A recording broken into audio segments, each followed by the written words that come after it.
All right, welcome back to the show. Today we have on Kevin Carr. Welcome to the show, Kevin. Thank you for having me, Liam. Happy to be here. Appreciate it. Before we dive into anything, do you want to just give, for anybody that may not know who you are, do you want to give a quick background on yourself? Yeah. I do a little bit of everything. I work primarily as a strength and conditioning coach and personal trainer at Mike Boyle Strength and Conditioning in Boston. I've been there since 2008 in many capacities, a partner and owner in the business with Mike now. I've worked with everybody there from young kids as young as 11 years old through professional and collegiate athletes, and I have a lot of everyday people that I see on a daily basis. I also have a massage and rehab business called Movement as Medicine, where we kind of bridge the gap in rehab and provide manual therapy. I'm a massage therapist, and kind of return to play progressions for people with chronic pain and injury and just dealing with stiffness and discomfort. And I travel a lot, do education with our certified functional strength coach program. So, I work as a therapist, a coach, an educator on a daily basis, all under one roof in Boston at Mike Boyle Strength and Conditioning. So it's been a great place for me to work and kind of develop my career.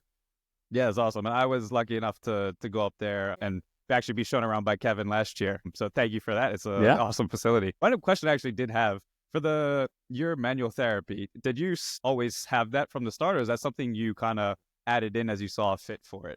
No, I saw fit for it. So it's interesting. I think a lot of people like me who end up becoming strength and conditioning professionals, when I first went to college, I knew I was going for kinesiology day one. I wanted to work in the sports performance or rehab. And I kind of with the idea that I was going to maybe go back to school for physical therapy. But then when I got my internship experience at Mike Boyle's, I knew kind of I wanted to work in the performance aspect.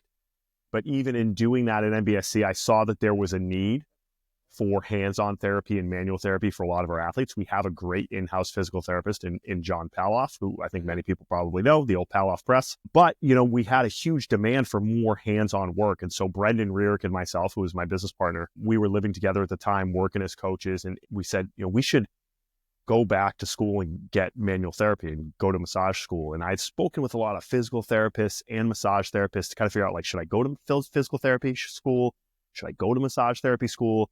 And the consensus was hey, if you want to work in performance and you don't want to put yourself in hundreds of thousands of dollars of student debt as well, and you don't really want to do immediate acute care like someone like John Paloff does, you should really just go to massage school. Because I was able to pay out of pocket. I mean, take night classes and weekends, and I kind of completed that over the course of 18 months. And then was fortunate enough to be able to go right in and open my own business at MBSC. So it was kind of good timing for us, and there was a need that needed to be filled, and it kind of worked out really well for us there. Is that something that you did it at a massage therapy school in Boston, basically, or near you where you are in Massachusetts? Yeah, Cortiva Institute, and the two people who work with me at Movement as Medicine as well are both Cortiva graduates as well. I mean, it was really flexible in that I could be done coaching at 5, I could go take classes from 6 to 10, and then do weekends and kind of piece it together over the course of a year and a half to get my hours and get my skill work in. Oh, that's awesome. So to dive in a little bit broadly to start, what is kind of, when you think of training, let's say young athletes just coming into MBSC for the first time, what is the overarching goal with them? Obviously, most of them, they're athletes, they have their athletic goals, but just from a training perspective, what are we trying to achieve, or what are you specifically trying to achieve with them? I mean, we really need to focus with these young athletes, these kids who we're seeing maybe in our middle school program, who are 11 to 13 years old. It's about general physical development, right? These kids, usually by the time they're even with us at 11, the way, especially the American sports model is now, is these kids have been playing highly competitive, even in travel teams at 11, which is crazy to say. So they're doing a lot of skill work, but they definitely don't have the general physical development yet to support it. And when you see these kids come into the gym for the first time, it's pretty clear for you.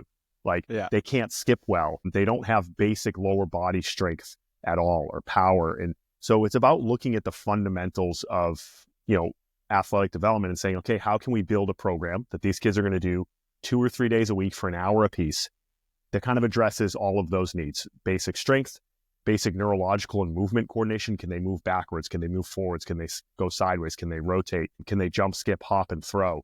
Our strength program is real basic. I mean, it's push, pull, legs, core in multiple directions every single day, and then some general conditioning-based qualities, and then giving them basic progressive resistance and coaching so that then by the time when they get to 14, 15 years old and they kind of move to our high school-based program, that we can really start to intensify things. We always say, with our middle school program, we don't even look at it as training. We call it lifting class. Like I don't care if they do the same lift 2 days a week. If after the first year they're with us, I'm like, wow, all those 12-year-olds hang cleans look really good. They can squat well. They can hinge well. They can jump well. They can throw well. Those are the kids that usually stand out amongst their peers at, 13 years old, because they've just gotten that basic physical development. And I think there's a lot of performance coaches who want to try to speed develop these kids, and often influenced by, youth sports programs or overbearing parents that really want to get these kids moving really quickly. But you can't speed farm. We always say like training's like farming, right? And these kids, we take this kind of slow approach with, well, I'm not really worried about the load early on. I want to teach them to move well, expose them to a lot of different qualities, kind of build a big athletic base for them that then we can build off in the next couple of years when they're with us for a little bit longer. How can somebody deal with, maybe, because all that is awesome in theory, but let's say you have that 13-year-old boy that thinks that he's a lot stronger than he is. What's the best way that somebody could kind of approach that sort of, with respect? And obviously the kid may just want to, try his best to think he can actually do more. So you're not trying to take away from him, but still, obviously it's our job as coaches to do what's best for the athlete. I always say to our coaches, and like, this is something that some of our younger coaches always need to learn, is that like our job as coaches is to set standards. Mm-hmm. And these people are coming to us because hopefully their parents or them who are footing the bill believe that we're the experts. And so when I have a group of kids, you're always going to have, these kids across the spectrum. You're going to have some kids who don't push themselves enough. You're going to have some kids who kind of do everything right, and some kids who are going to think that they know everything and they're going to be a try-hard. And it's about kind of setting a standard of the movement quality that you want, how you want the lifts to look, and letting them know that like, hey, I'm going to choose your weights. I'm going to choose your exercise selection. I'm going to help move you along. And if you trust me and we develop a good relationship and invest in a relationship with the kid that you're working with, over time, they'll start to really buy into you. I mean, I can think of kids that I've worked with now. I have kids who are in college, who I had when they were 11 or 12 years old. And when I started with them, I was like, man, this kid's a huge pain in the ass, right? And part of it's because, they're a middle school boy. They're usually the hardest people to train. But as you develop a relationship with them and you kind of set the standard of how you want things done, and you hold everybody in that group that you coach to that standard, overall, you start to get people to kind of move in line, right? And so that's part of being a great coach, and being able to manage those individual relationships in a group of 8 to 10 kids where you might have vastly different personalities, and that you have to kind of coach them all a little bit differently.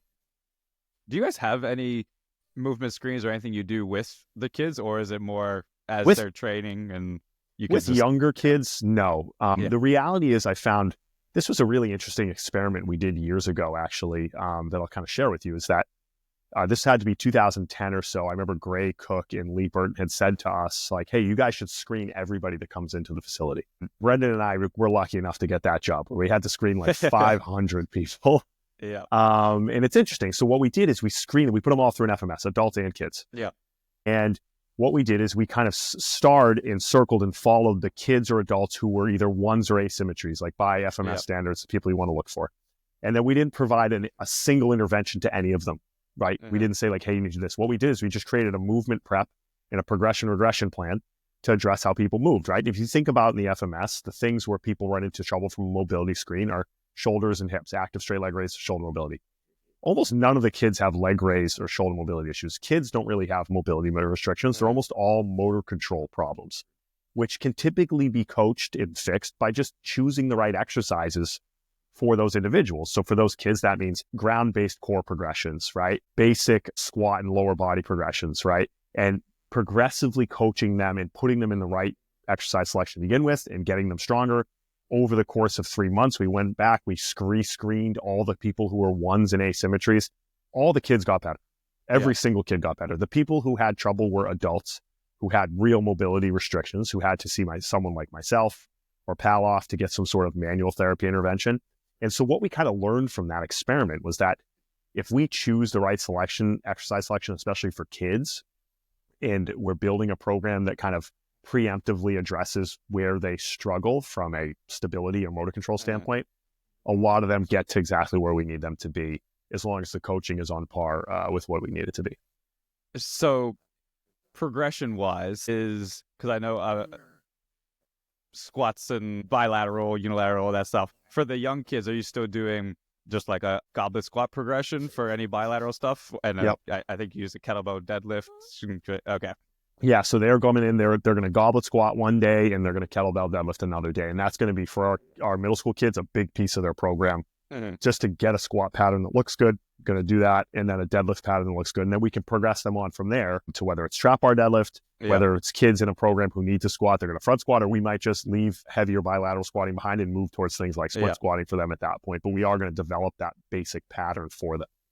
In that case, is your bilateral work almost like a precursor or a regression to some of the unilateral? Because, just doing a single leg squat is not an easy thing for a kid to come in and do. Yeah, both for our adults and our kids. Our kids, yeah. The reality is a lot of them cannot do, might not even be able to do a split squat well when they start. Yeah. You might think, some people thinking this might be like, who can't do a split squat? Well, if you've ever coached an 11-year-old or an untrained 60-year-old, it can be hard. So they might be doing body weight split squat, but then doing a heavier goblet squat because it gives us some access to some increased loading until they start to develop some lower body strength and motor control and body awareness to be able to move towards more split stance or unilateral patterns.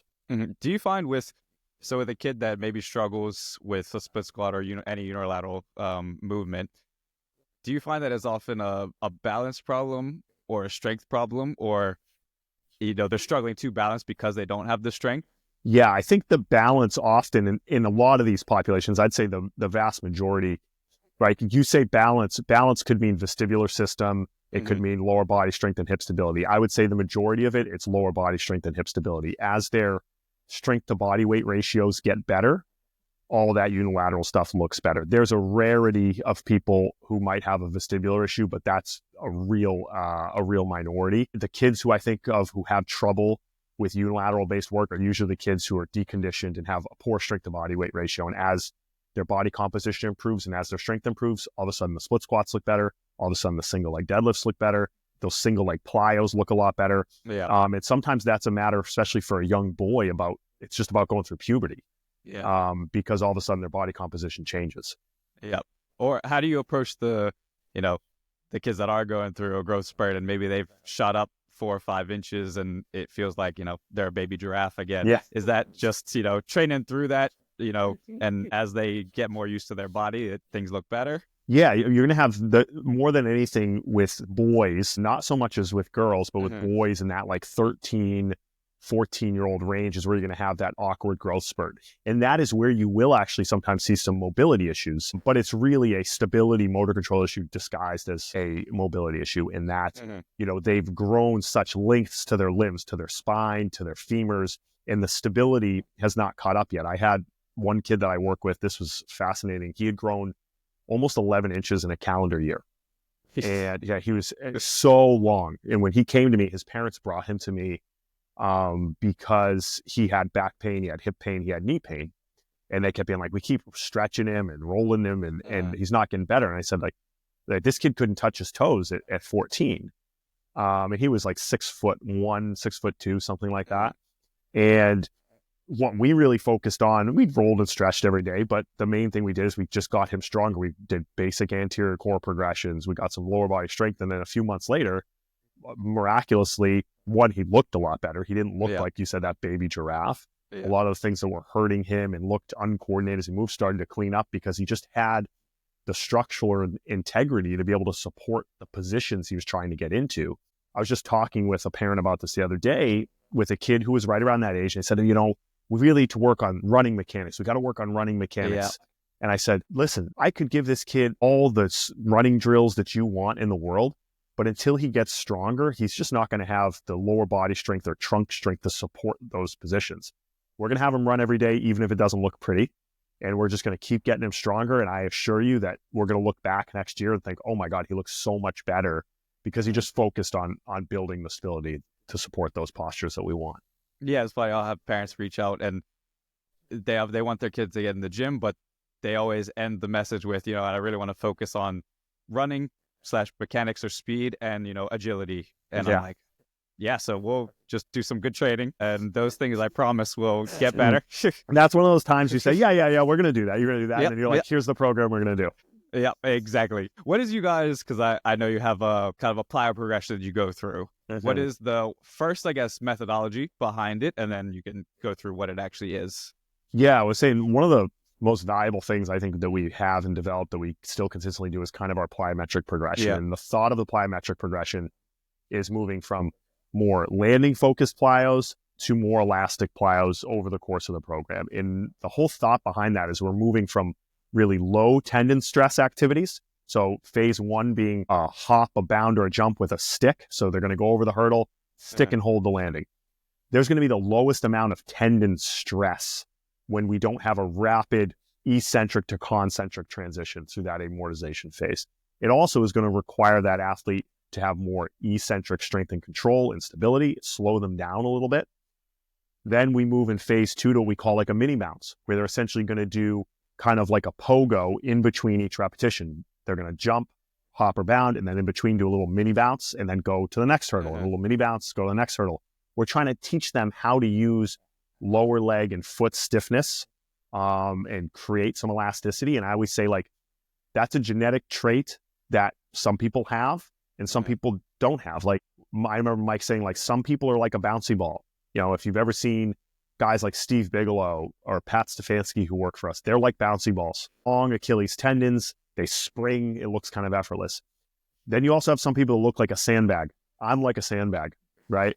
I'm like powerful, like I can give you one good jump, but I'm not. It's going to be a lot of work to do the next four. Yeah.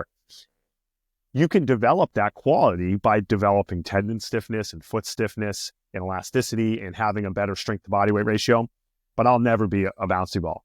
So we're trying to just move some of these sandbag kids towards the bouncy ball end of the spectrum.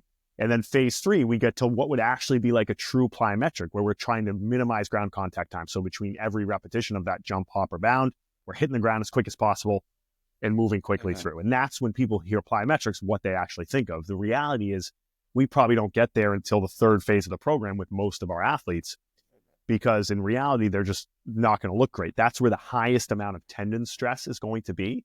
And I think the mistake a lot of people make with plyometrics is that they go right into that right away. Now, for an athlete who is conditioned, who is doing a lot of stuff like plyometric-based activity already, that's probably okay.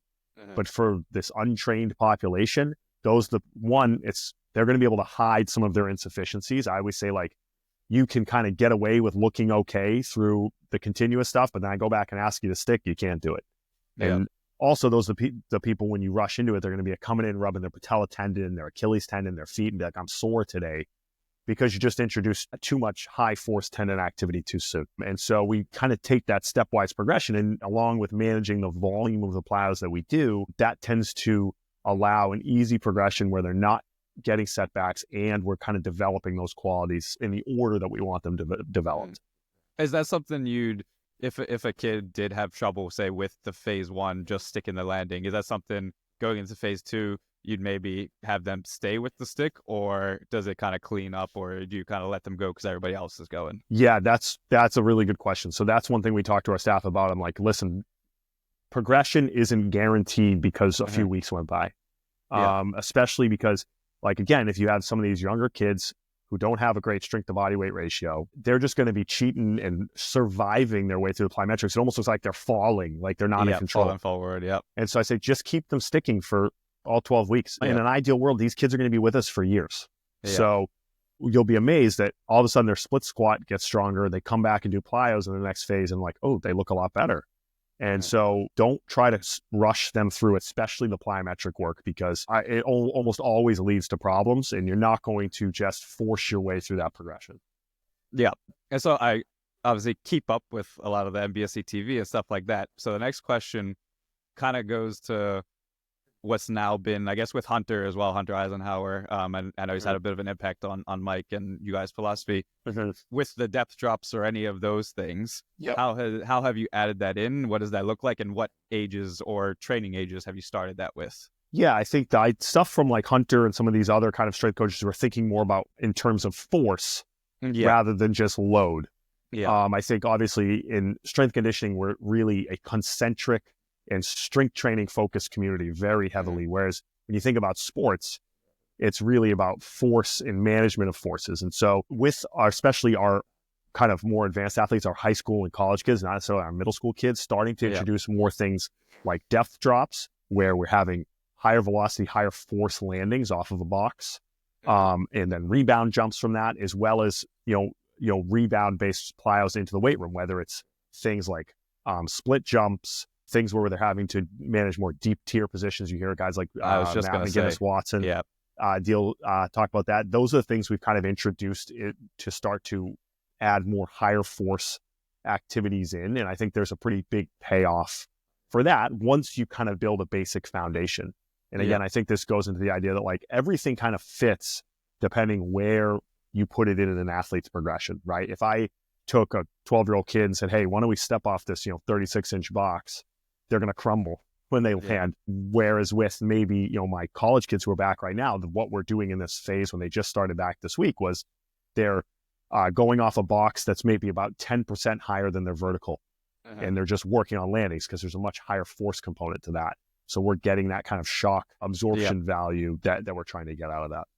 So I actually wanted to ask about kind of some of the deep tier stuff as well. So where is that actually fitting in? Is that something you're doing throughout all phases, or is that more on a, phase 2, phase 3 type of phase thing? 2, phase 3 type stuff? The split jumps being primarily what we're using that for. I think for us, we're not doing as much of like the deep bilateral squatting type ones, but the split jumps work really, really well, kind of in either the plyometric phase or kind of as a power exercise or a contrast-based exercise for us.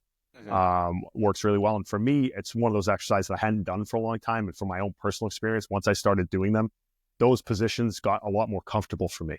That was something I read when he was talking about, saying like, you'll be amazed from a mobility or comfort in those depth positions when you start really light with them and build the intensity. I think you're helping these athletes better manage those deeper flexion positions by slowly introducing those types of activities. And how can, we're talking about managing just in general, obviously all the weight room stuff we as coaches can manage, but how can we best help athletes managing, everything that goes on outside of the weight room, specifically the sport training volume? And obviously with the way the sports are these days, especially I know in the US, there's a lot of year round of certain sports and always in training camps or always play and all that sort of stuff. What kind of message can we, whether it's to parents or even sport coaches, about how we can handle that volume? Yeah, I mean, it starts with as much communication as possible about like, hey, take me through your week. What are we doing this week outside of just seeing me? So like I had a lacrosse kid come in today, college lacrosse player, and he was playing pickup with a bunch of guys multiple nights a week. And he comes in today and he's like, my back's sore, I'm tired. And I'm like, okay, so let's take a look at the program today and say, well, where do we back it up? Whether it's, changing the intensity of the loads or the volume of the program. Often it means pulling out conditioning work, extra conditioning work. I think you have a lot of athletes who kind of, God bless them, they want to work really hard and they're like, hey, we're going to do a lot of extra conditioning work. I'm like, you realize when you play, pickup with your friends for 2 hours, 3 nights a week, that's a lot of game specific conditioning work. So I don't really need you to come in and run shuttles, or I don't need you to, get on the bike and do a bunch of repeats today. And so I think as a coach, really taking the time to communicate with all the athletes that you're working with and being able to differentiate. Like I could think of in my summer group, I had a group of college kids. I had some kids who were doing a ton of outside work, whether it's in club teams or practices, and I had some kids who kind of had a pretty light schedule, and being able to look at my 10 kids and say, hey, well, you guys are going to go run today and you guys are going to get out of here because you're going to go to practice later. You have a lot of kids had skates, hockey kids had to go skate after. And being able to continually keep your finger on the pulse of how they feel, but it's like, how do they look when they walk in the door? I tend to try to always ask the same questions. Hey, how'd you sleep last night? Scale of 1 to 10. How sore are you today? How motivated are you to train today? Generally, how do you feel? And then being able to look for deviations from the norm, getting that kind of regular subjective questionnaire, I think gives you a lot of feedback as to where they are. Do you guys only condition at the end of a session if it's either specific to an athlete or in like a summer program or when they're in their off season for the most part? Yeah. In season, we really won't do any because they're doing so much. I mean, if they say, hey, I feel like I need to do a little recovery ride on the bike, I'll say go for it. But generally, it's mostly off season for them. In season, our lifts really look like, hey, if you can get in 2 days a week, I'm really happy with that. And if we can get in and do our power, do our strength work, do some mobility work and get you out of there, then we're in a great place. Do you find, or have you ever had conversations with, say, parents or coaches? I know that I've had parents call to me and they want to work with me, but they really want to condition with me, and I have to have that conversation. They're like, they're probably like 12, 13, 14. They're in season. They're already training 5 times a week. Well, conditioning is probably something that we don't need to tick the box in the gym because we need to do everything else. Yeah, and I think it's easy for the parents to say because they're not doing the workout. I mean, we had Vinny up in Milton told me like a couple weeks ago, we had a dad bring his kids in. It was the first week. And the dad called after the first week, goes, "Hey, my kids, they weren't exhausted when they came home. They weren't completely dead. Like, we got to amp it up on them a little bit." It was one of those conversations where I'm like, "Hey man, your kids are skating, 4 days a week and they're coming to us 3 days a week. For them to get better, continually pouring more stress into their development is not going to be a good idea. And maybe letting them really, sometimes I'll be like, hey, this is a breakdown of everything we did today. And understanding that like more is not always better. And it's some parents pick up and learn at a different rate than others. And sometimes it's okay I always say like, hey, if there's a parent who's a pain in the ass and sometimes they leave, often they come back. Yeah. And so I've learned after I've been there for a while that like, you can only educate to a certain point. And then often I think the common sense comes around in a lot of these instances and you realize that, hey, we have your kids' best interest in mind in what we're doing for them. Yeah. Speaking of even the low volume, kids might not be exhausted when they finish with you. Do you want to just dive in? I know there's like just even basic research that shows, and I know you guys use pretty low volume training in general. Do you want to go over kind of why you do that and, the effects that we can still have? Yeah. The what I always try to explain to people is you really need like 1 or 2 real heavy sets per exercise to ensure that people are getting stronger the way that we want. And I think often with athletes, especially, we get overly influenced by bodybuilding culture, or like just strength training culture, that where you have a lot of people who are influencing what maybe athletes are doing who don't have all of the same outside demands as an athlete. If you have someone who's just into getting jacked and lifting on the internet, by means, do as much volume as you want because you can go home and eat and sit on the couch, watch Netflix. But the workout for a kid who just came from practice, has to go to practice, or has a game or a practice tomorrow is not the same workout for somebody who just has to lift weights. And so that idea of minimal effective dose, like how can we maximize the value of the time that we have without creating so much downside for that athlete that they can't go on and practice their skill work or go to a practice or a camp and perform the way that they need to. Trying to kind of explain that both to the athlete as to the parent that, hey, listen, as long as you're working at a high intensity, like whether it's that second, third set of bench press, if we have like no reps left in the tank, I'm happy with that. Yeah. And then we go on to the next thing, and then I can continually track your numbers and we're heading the right direction, then we're doing the right thing. And if you're doing a great job looking at the data, whether it's their lifts and where their numbers are going or their speed work or their vertical jump, those are a lot of our indicators of fatigue that we tend to look at regularly. As long as those things are tracking the way that we want, then I'm happy. Yeah. And even as far as just building buy-in with athletes, if you're doing lower volume stuff and they're getting stronger, but they're not getting, they're not super sore, super fatigued, super tired going into their sessions and whatnot. It's also a way, I would assume, that you can kind of keep them in the gym year round. Because obviously, yes, you're going to have one parent out of however many that's going to be like, you need to work my kids harder. But everybody else is going to be like, this is great. They're still playing well. They're getting stronger. Everything's trending upwards. Yeah. And I always tell them like, listen, by doing it this way, I'm allowing you to be more consistent, which is going to mean you're going to be less sore. Yep. It's the people who like, I always think of these parents who are like, oh, I'm going to get my kid in these days and they're going to be gone for 2 weeks. So I really need you to crush them when they're in there these days. And then those are the kids that are sore all the time because they're not consistent. They're trying to make up for the fact they have lack of consistency. The kids that we have who are consistently with us on average, 2 or 3 days a week during the season and 4 days a week in the off season, those are the kids who consistently are making those kind of little gains over the years, who generally feel good and are healthy all the time. And so I try to use them as a model for the other athletes who are coming in and being like, that's how you want to practice. That's how we want you to try to take your approach to development over time. Yeah, exactly. Because you're just stacking reps over the years. And, if you're someone that's consistently going to, like you said, 2 or 3 during the season and 3 or 4 out of season, from the time you're 11 to 18, you're going to be a different beast. Yes. By the way, what sports do you guys primarily deal with in your areas? I know there's hockey and lacrosse. Hockey is definitely primarily our primary sport, obviously regionally in the New England area. In Mike's background in both professional and collegiate hockey, it's definitely the majority of our athletes. But lacrosse has exploded in the last few years. I mean, I can tell you when I was in high school, like my high school didn't even have a lacrosse team. Now it's really exploded. So we've seen a huge growth in lacrosse athletics, both men and women in our facility, which is great. But we have everything: soccer, basketball, football. I mean, every type of athlete you can think of in our facility on a daily basis.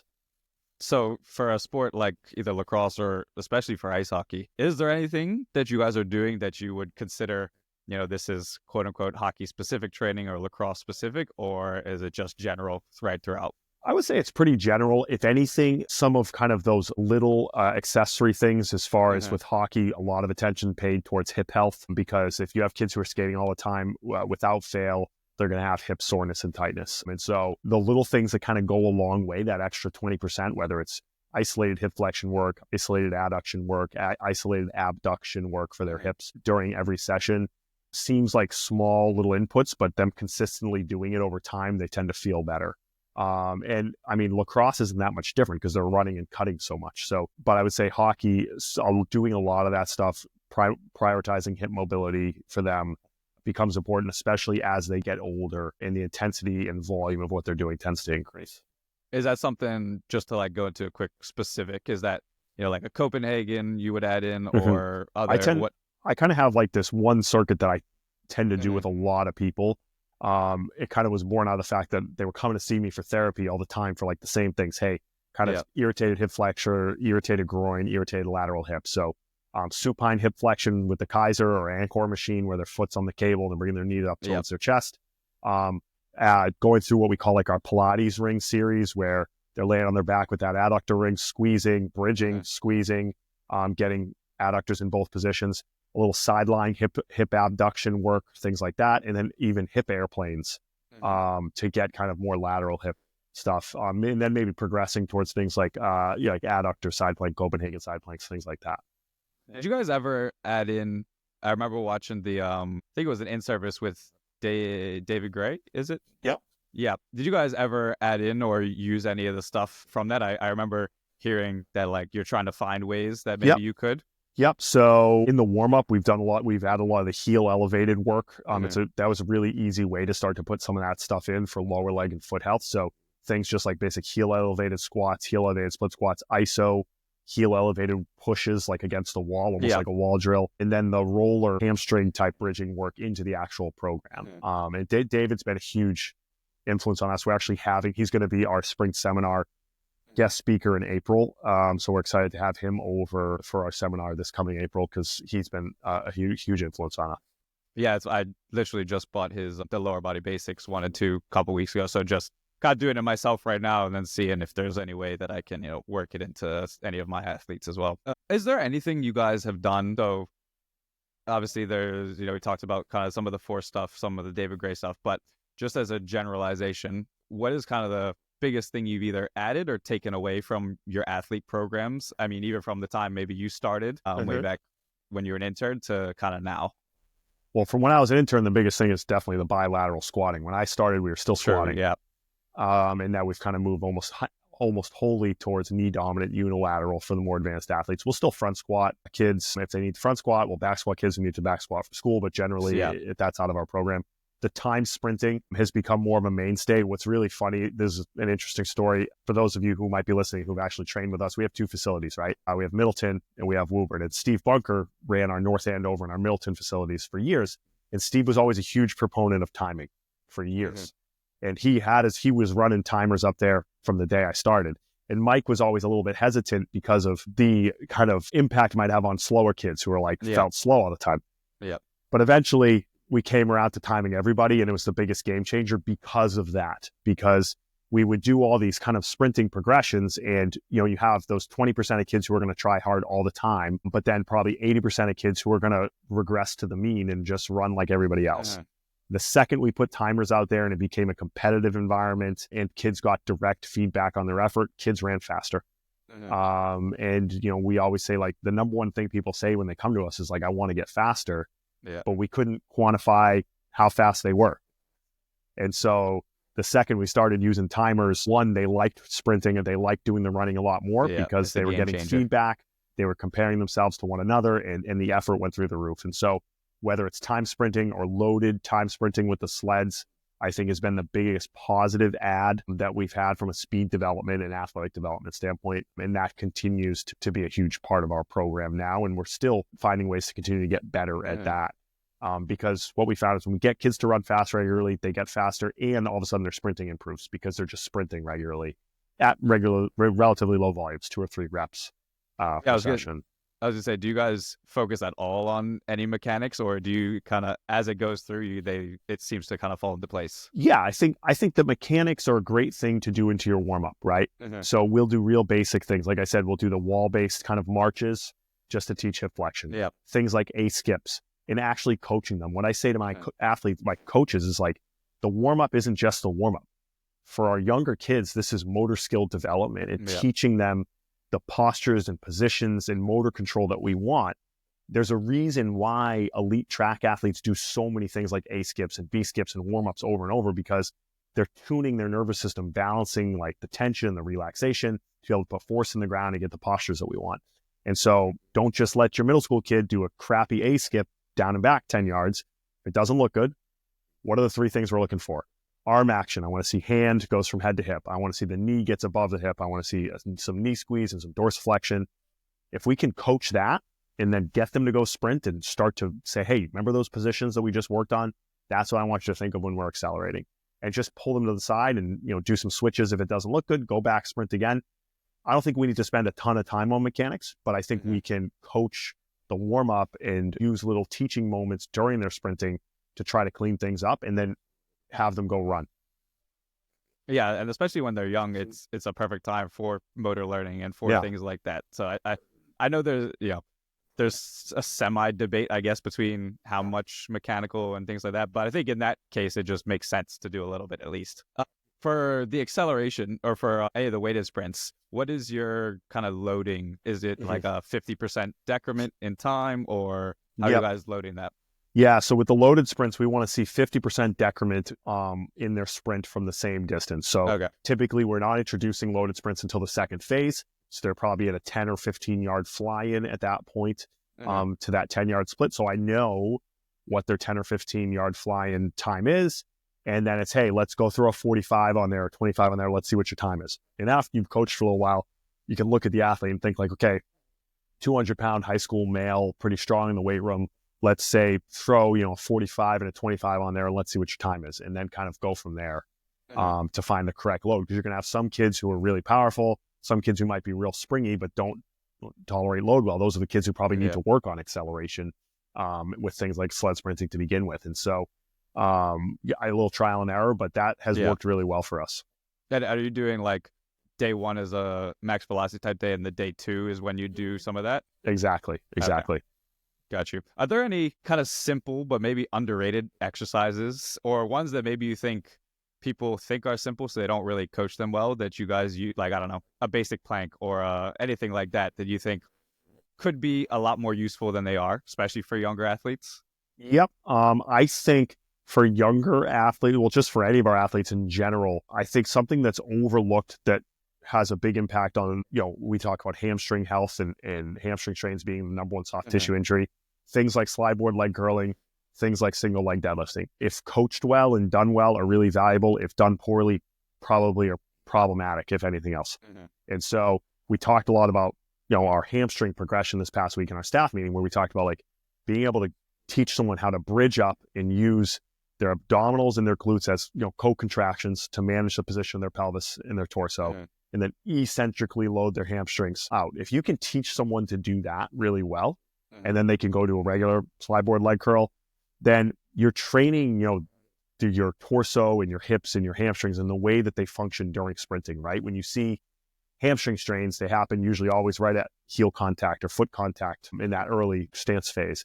And typically what happens is you have a hamstring that needs to work as a hip extender, as a pelvic stabilizer. And if your glutes and hamstrings, your glutes and abdominals can't help out with that pelvic positioning, you get a hamstring that's overly eccentrically loaded.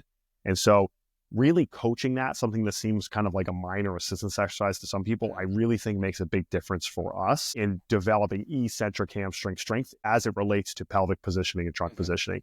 And then things like single leg deadlifting, which I would say is, when you go into most gyms, is one of the most butchered exercises as far as like pelvic positioning goes and trunk positioning goes. Coaching that well and actually trying to get people strong and not just treating it as, hey, grab a 15-pound dumbbell, do 10 reps, like treating it as a main lift. Like we push it to 5 or 3 reps where we load it heavy. You get a lot of like sprint specific stance, like semi-bent knee, foot on the ground, where you're getting a lot of eccentric loading through that hamstring. I think that really helps us to keep people's hamstrings healthy. I always say, like, we see very few hamstring strains in our athletes. We sprint max full, like as hard as we can, multiple times per week. You get kids who are playing sports all the time. I can think, very rarely do I have kids come in and say, oh, I have a hamstring strain. And I think part of it is that we really take time to coach that stuff, and we're introducing them to velocities regularly throughout the year, so that when they get into a field, out into the field of play, they don't really get shocked by the velocities that they see when they're running. How do you go about teaching just any of your hinge progressions? Because you don't do much bilateral hinging, do you? Or well, besides, we do unilateral hinging with single leg deadlifting. We do trap bar deadlift, and those are really the two main things. And I think the way we teach it, I always say, is like, one, you got to establish that they have a toe touch. That's where I start, because if you can't touch their toes, they're going to be compensating some way to be able to get to the ground. Start either with a chest loaded hinge, right? Put a plate at their chest, light sandbag at their chest, have them try to sit their butt back to touch the wall behind them from the top down. And then it's easiest to just get them down on a kettlebell and try to get them to figure out that positioning where they're going to have a slight upward position of their torso. I don't want it to be a squat. I don't want it to be an RDL. I want it to be somewhere in between. That's where they're going to be able to best leverage their hamstrings, their glutes, their quads all together, and go from there. And I always say, like, if we can get a good kettlebell deadlift, then that opens up our hinging menu, so to speak, to a trap bar deadlift, to a single leg deadlift, to a kettlebell swing, whatever it might be, because they've kind of figured out that static progression first. How do you think about, say, teaching like a single leg deadlift? How do you approach kind of the depth? Because you have some kids that may just, like, the first time they get a weight in their hand, they'll try and take it to the ground or just go to like halfway down their thigh. I spend a lot of time with the middle school kids just doing what we call like a cross-reaching single leg deadlift to like a cone or a bench. It's going to be about 18 inches high. And so what I'll say is, like, hey, line your foot up with the target, the cone. If you're standing on your right foot, I want you reaching with your left hand. And so what that's going to teach them to do is to get pelvic internal rotation on their femur. So that's going to teach them how to internally rotate onto their hip, how to use their glute, and then sink down into that knee. And I'm fine with my middle school kids doing that for 12 weeks before I put a weight in their hand. Because like you just said, you put the weight in their hand too soon, all of a sudden they dive bomb towards the floor. Then when we do start to put a weight, I tell them, hey, I want you about mid-shin, right? To lower that dumbbell till it's about mid-shin. Don't think about reaching to the ground. Think about trying to reach your foot up and back behind you. That's going to get you to where you're the depth I probably want you to get to. So don't want to take up too much of your time, but I did want to ask one or two final questions. And this kind of thinking bigger picture. So we have kids that we start training at, 10, 11, 12 years old, whatever it is. And we take them right through, say they play in college. But after that period, they're on to, say they're not going pro. They're just going into, a working world. What is, I know this could be a whole different podcast in general, talking about adult strength and conditioning, but do you want to give like a quick overview on why it's so important for these kids to get back into the gym and maybe find a routine or a way of working out that works for them post athletic career? Yep. I'll tell you, some of my most proud coaching experiences now that I've been doing this for so long is the people who I now have in my adult program who were athletes I trained when they were kids. Because I started MBSC when I was 20. I'm 37 now, right? So I have kids who have been through this entire spectrum. They're in the working world now. Now they're in my adult group. And to me, I always think about the fact that, there's that old NCAA commercial that said, we're training a bunch of kids, most of which will go pro in something other than sports, right? And that's the reality of what we're doing in strength conditioning for youth, is that we're helping them develop basic exercise skills, understanding how to train themselves, understanding what good training is like. that's probably the biggest payoff that they get outside of sports. Because like you said, most of these kids, some of these high school, middle school kids might go to college. Almost none of them are going to go to professional. And so what is the ultimate payoff is that they develop a love and a habit of exercise and the understanding of what good exercise programming looks like so that they can continue on, whether it's with us or on their own. And I think that there are a lot of athletes who always thought of, going to the gym as a means to an end, just so they could play their sport. And the second they're done, they're like, I'm through with this. But I think that if you're a really good coach and you've developed really good relationships and you've created a positive environment where they enjoyed coming to the gym as much as they enjoy playing their sport. And I think of a lot of kids that come to us who would come and hang out at MBSC simply because they like the coaches. Those are the kids who go on to continue to want to exercise, or I even have some that go on to become coaches for us. And so I think that as a coach, Mike always talks about this idea of the 20-year window. You don't really realize the impact you're going to have on someone 20 years down the road. To me, one of the biggest things, the most positive outcomes I can have is someone who says like, hey man, I know how to train every day because you trained me in middle school and high school. Or, hey, I'm going to come back and join your adult group because I like doing the environment that you created for me there. If you're a coach listening to that now, that's the ultimate outcome that you want. If a kid, gets a scholarship, great. If a kid becomes a professional athlete, amazing. But if they have a long-term love of exercise that then becomes generational because hopefully they have kids and they pass that down to them, and that's a huge impact that you're having. And so getting people to have a positive experience with you is number one. Yeah, definitely. I think that's honestly, I was going to ask one more question, but I think that's a perfect way to wrap things up. Usually I end with, asking a piece of advice, but I think just hearing that is more than enough. So for anybody that may want to get in touch with you or reach out, where can they do that? Yep. Social media, at Certified FSC is kind of all of our education offerings. We go all over the world, teach courses. We also have an online course where we teach the methodology that we use every day at Mike Boyle Strength and Conditioning. I'm also at Movement is Medicine is my therapy clinic where I post all of my training information on there as well. I mean, where you can kind of, whether you need to get to our website, find out the things that we're doing at MBSC, that's probably the best place to find out. Yeah, definitely. I can vouch for a lot of that. It is, as a coach especially, it is an awesome resource to have. So thanks, Kevin. Appreciate you coming on. Yeah, my pleasure. Thanks for having me, Liam. I appreciate it.